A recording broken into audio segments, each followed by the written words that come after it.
Welcome to Spring LIB. This is the answer to Chapter 19, problem number 11 from the Smith Organic Chemistry textbook. And this problem says identify A through D in the following reactions. And so basically it's the starting material in these four reactions that we're being asked to identify. And so we kind of need to work backwards a little bit. So looking at A, we have benzoic acid here, and the reagents that we're using are sodium chromate, Jones reagent, with the sulfuric acid in the water, and so this is an oxidation, and so this set of reagents is going to oxidize a primary alcohol all the way up to the carboxylic acid. So we have the primary alcohol here. And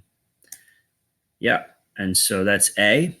So then for B, the reagents that we're using are ozone, followed by water.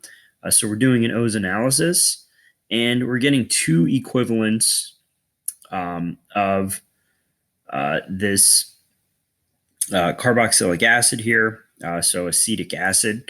And so since we're getting two equivalents of this, it has to be a symmetrical starting material. And we should know that an alkyne, when treated with ozone, is going to give us two carboxylic acids. And so we can put all of that information together, and we get CH3C, triple bond C, CH3.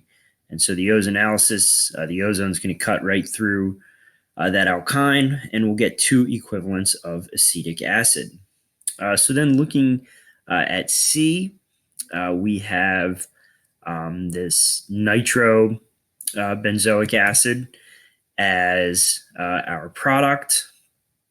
And so we're using potassium permanganate, and potassium permanganate is going to do an oxidation at a benzylic position. And so our starting material is going to look like this. Okay, and so then we can draw really anything here para to the nitro group, as long as there are some protons there.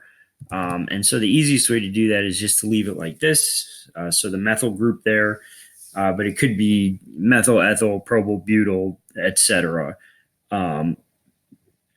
As long as it's oxidizable by potassium permanganate. It would oxidize to the carboxylic acid there. So then lastly, looking at D, we have a ketone and a carboxylic acid in this molecule. And the reagent that we're using is chromium trioxide with sulfuric acid and water. And so 1, 2, 3, 4, 5, 6, 7 carbons. So that's not going to change. Our ketone is going to come from a secondary alcohol. And then chromium trioxide is going to oxidize a primary alcohol all the way up to the carboxylic acid. And so we are going to have a primary alcohol here on the carbon that's going to become the carbon of the carboxylic acid. And so both of those alcohols will be oxidized by chromium trioxide, but the secondary alcohol will be oxidized to the ketone, and the primary alcohol will be oxidized all the way to the carboxylic acid. And so that's D. And again, the way to solve this problem is we need to consider the reagents that we're being told to use, and we need to know what they do. And then we just kind of need to work backwards to see how we would get a carboxylic acid from an unknown starting material. And that's the answer to Chapter 19, problem number 11.